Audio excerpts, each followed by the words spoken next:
Tony committed himself to an intense schedule, working 7 days a week for 24 hours straight. This decision underscored his unwavering determination to overcome any obstacles in his path. Gold digging is known to be a good way to make money, but as miners get better and go deeper, they find things other than gold. Some of these things are as useless as metal bits, while others are as valuable as gold itself. Things that don't have anything to do with gold are found by gold hunters if they found something more important than gold. What would they do? Let's look into how Parker finds mammoth tusks. While he's looking for cash, Parker Schnabel's strange find. Parker Schnabel is used to getting his hands dirty and getting down on the ground when he's looking for money. He began working at the family mine when he was a youngster in the first season. Beginning with the second season, the young man took over the family mines and has been one of the most famous gold miners ever since. Other mine bosses have a hard time, but Schnabel seems to have the best touch because his team gets thousands of ounces of gold every season, which is worth hundreds of thousands of dollars. After 10 episodes on Gold Rush, Parker has saved up a dime wealth, which is thought to be around $1 million.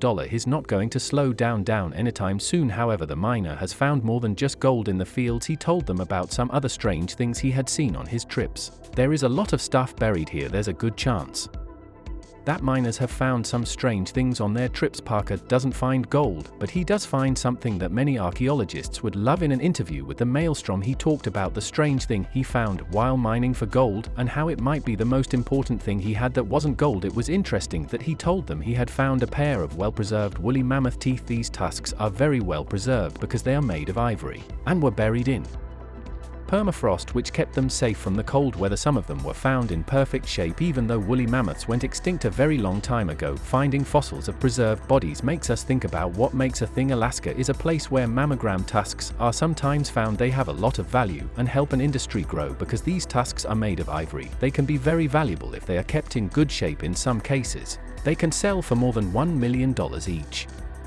Parker and his team on Gold Rush might not find anything more valuable than gold, but mammoth tusks are definitely among the most expensive things that have ever been found. To make a long story short, the mammoth tusks he found would be worth a lot of money because people are willing to buy almost anything, but Schnabel says he won't sell the tusks even though they are valuable and could be valuable. To sell those kinds of things he would have to get a lot of different permits, which he doesn't want to do. He doesn't want to kill the tusks. Instead, he wants to keep them. He thinks they're really cool and that they shouldn't be sold, and no one can blame him. He already makes a lot of money from the gold he finds, so it makes sense for him to keep the strange things he finds along the way, even more so when he can happily say that he owns well-preserved mammoth tusks. So if you ever go to Parker Schnabel's house, don't be shocked if you find some huge mammoth teeth waiting for you. The huge tusks are the cherry on top of Parker's successful job choice. He doesn't seem like he's going to stop working anytime soon, so we can say that more finds are on the way. As of now, it looks like the search for an unusual prize on Gold Rush is far from over. A famous gold miner on the show found something truly amazing. Another strange find on Gold Rush. Tony Beats found something very important at his new spot in Paradise Hills.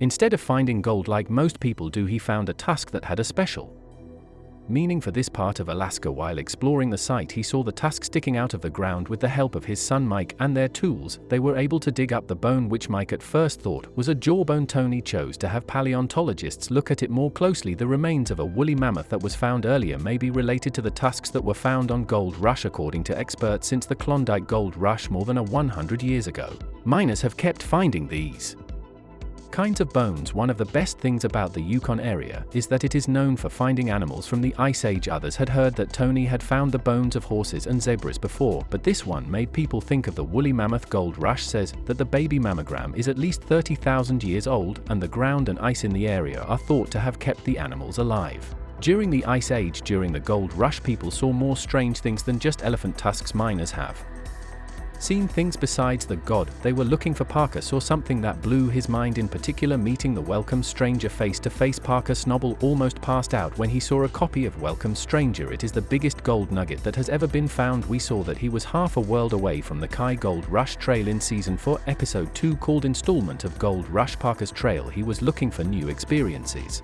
and chances. At the start of the show, Parker and his partner Fred Lewis were greeted by Tyler Mahoney, a fourth-generation Australian gold prospector. She opened her truck door and put a 2-t-long golden boulder across the back seat. A story says that the Welcome Stranger was so big that it had to be broken in 3 on a hammer so that it could fit on a bank scale. The nugget would be worth about $7 million if it were sold today. At the rate at which gold is sold, the original Welcome Stranger was turned into gold bars a long time ago, but too perfect Copies are still around, 2 of them are on show in Melbourne's Old Treasury Building. One is owned by this descendants and is kept there. The one that was taken from a Huns truck is thought to belong to the family, and column, built in 1997, still stands in Mall to mark the spot where the nugget was found. Parker and no other modern gold miner found it. So the question is, who made this huge find that even Parker couldn't believe it? The Victorian gold rush happened in the 1850s, when a lot of people with big dreams went to Victoria, Australia, to try to make money. They came from all over Australia and other places around the world. I felt very happy for a short time. Some people hit it big and were rich for life, but for most, they never got that rich. It was true for 2 corn miners. On February 5, 1869, luck did come their way. John D. was born on Tresco in the Isles of Scilly. When he was 1 year old, his fishing father drowned and a family moved to Pendy in West Cornwall. In this place he met Richard Oates, who had become his partner in the 1851 census. Both of them were working in the tin mines of Cornwall. It was 1853 when Mr. D. moved to Australia, and a year later Mr. Oates did the same thing to become a gold prospector. They went to Maa in 1862 and made a living there for 7 years. Then in 1864 they hit gold. They found the amazing thing that made history, a huge piece of gold wrapped in quartz that was hidden just below the surface of a SL slope called Bulldog. Dully Mr. D wrote that he tried to use the pick to pick up the rock, but the handle broke because it was so big. He then got a crowbar and dug the nugget out of the ground. It was weighed at the London Chartered Bank in Den N, which is about 12 miles away. The nugget was broken up right away because the scales were too big to make a model or take pictures of it, because people who saw it remember it. A drawing was made of it, and there is now a copy in the Denell Museum. Miners in places with lots of gold keep finding important things for sure. Parker Schnabel has shown that he is a strong person. Let's take a quick look back at his amazing journey. The sparkling nugget. Parker had to find his way through a world full of new claims and cutting-edge technology advances. In season 10 of Gold Rush, a big event happened in the middle of all the digging activity. Their electrified nugget was found. Parker, his team, and Gold Rush fans were all very excited about the find because it was so rare and special. When Parker set out on his quest, people were most excited about finding bigger and better things. He hoped to haul and grow his business across Klondike in Scryer Creek. The electric nugget was about 41.8 in weight and got its name from a dendritic crystal attic that looked like lightning bolts. The nugget's unique feature makes it stand out from other finds, and a rare natural wonder, which raises its value above its face value. As the season went on, episode 15 Million Do Payday became a strong case for showing the exciting secret. In the end, the explosive nugget adds a brilliant chapter to Parker's history of gold mining. Its market value is high because it is hard to find and has a beautiful crystal structure. It will always be remembered as an important and memorable gold rush find. The bounty at Eureka Creek. Parker set out on a dangerous adventure at the start of season 7 of Gold Rush. He learned about how hard the mining business is by dealing with like broken equipment, unstable hold yields, and the risks of unexplored terrain. Even so, he wasn't going to give up. He invested in cutting-edge technology and tweaked his business to meet his challenges and make a huge recovery. Around the middle of the season, there was a big change in watchers saw Parker's work at Eureka Creek start to pay off. After that, there was a long time of impressive gold recovery, which is where the name Eureka Creek Bounty comes from. The peak of this reward was reached by episodes like Eureka Payday and Cough Klondike. Parker always found a lot of gold, going above and beyond what fans expected and what he had found before. It was impossible to hold back their happiness as the team enjoyed the results of their hard work and persistence. One thing that makes the Eureka Creek Bounty unique is that it was a turning point. Parker's constant success in finding gold in the area made him a leader in the tough world of gold mining. Because he kept having success, he was able to move his business to other places and buy better technology and tools. Even though Parker has found a lot of gold, he is still losing money. Since he started working as a miner when he was 16, he has lost a lot of money. Allow us to look at some of the losses he has went through. A huge $3 million loss. Parker and his team put a lot of money into an area in Alaska and then got 108 ounces of gold from the waste that old gold miners left behind. But what really made things better was an area called the Wolf Cut. It was untouched land that was thought to have more than 2,000 ounces of gold and be worth more than $3 million. They even called this Wolf Cut the most important pit of the season because of how much information it gave them. Parker's crew needed 2 months just to get to the pay layer of the cut. Because the area is so deep, things don't always go as planned, though. That's how things were for the team. A terrible flood a few weeks ago turned the Wolf into a lake because it was so hard. Parker thought it would be better to take all the money and go to Vegas than to drown in the Wolf Cut. Parker, who was known for being stubborn, wouldn't just give up the place. After some trouble, the team was able to push back the water, and Mark Furr, who was in charge of the operation, finally came down to get the treasure. Parker was keen to find out if there was enough gold for them to risk everything. He went to one spot and moved the dirt around, but it needed to be better. He finally found some fine dirt in another part of the cut, which meant there was gold there. Parker chose to go work and come back in 2 days with the crew, but just when it looked like everything was going to plan and they were going to get some gold, something shocked the whole crew. There was a hole in the wall and mud and water were pouring out of it. It was clear that Mother Nature was not on their side that day. The water that they thought they had gotten rid of was back, but this time it was stronger and a bigger problem than the last time. People on the crew didn't think this would happen. The wolf cut could be filled with it again, which would mean a big loss. An excavator hit the side of the pit while digging for pay at the bottom of the cut. This revealed a mine shaft that was full of water, which flooded millions of gallons of water back into the pit and filled the pay grounds. There was nothing wrong with the crew's preparation, they just needed to be more ready. They had one 8-in pump, but they needed more to get the job done. The second pump was turned on, but it didn't make a big difference. There was still water coming in from all sides. The team lost the battle against the water after they turned on both pumps. They had no choice but to take the pump out of the wash plant. It was such a big choice though, and Parker should have made the call. The problem was that he wasn't there or answering his phone. They were in a tough spot. The area would flood if they didn't pull the pump from the wash plant to help the other 2 pumps, and they would lose their pay in the wolf cut. It would be hard to believe how much would be lost. Tyler made the tough choice to turn off the wash plant and remove its pump, which doubled their ability to drain. They had to leave the area. While the pumps did their thing, in 24 hours the pumps took away 10 million gallons of water. Parker finally came back, and he was very excited to see the first edit of the wolf cut. Instead, people told him stories about the flood that had happened. Parker's trouble with water was still going on though. In a different story, he came into contact with water again when his mining ground in the wolf cut was taken over by water. Underwater mine site, Parker was looking for a pay streak in the 4-acre wolf cut on his Alaskan claim. He hoped that it would bring him at least 1,000 on this season.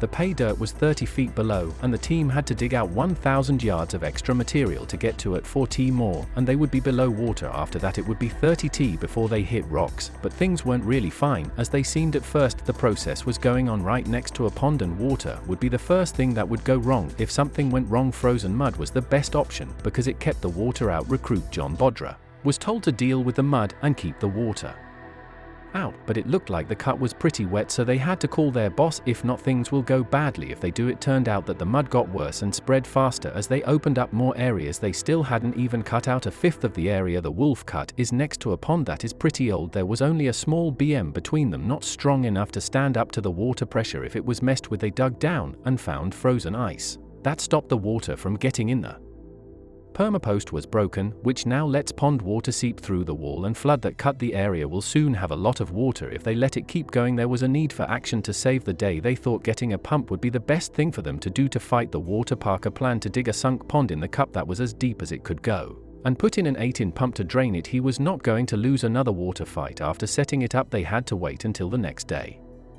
Their plan as a whole was good and seemed like it would work, but how do they choose a pump to drain water that big from a pond without first making sure it works and fixing any problems it might have? The next day, everyone on the team walked outside to see their perfectly dry and ready to med wolf cut, but they were about to get a bad surprise. They couldn't find their pump anywhere. It looked like the pump was gone, and instead of a cutting that was completely dry, they found a lake. Their pump had terrible problems filling the cut and putting the pump for T below the water. $500,000 were about to slip through their hands. The pump was so deep that they couldn't even walk up to it. Tyson had to pull a small kayak out with a chain in the excavator to get the pump to dry ground where they could work on it. Mark Force, the foreman, said that the debris was blocking the suction filter at the end of the hose, which caused the water level to rise and cover the whole pump. To make sure that more flooding wouldn't hurt the pump, he had to take the engine apart and repair it. Parker has shown that he is not easily upset by losses. In fact, he's had a lot of them. In spite of everything, he did something that shocked both miners and fans, putting an end to his season with 14 million in gold. Parker, Schnabel and his team were starting a season that might change everything about gold mine. When it was really cold outside, the risks went up because every shovel full of dirt could make or break their dreamers.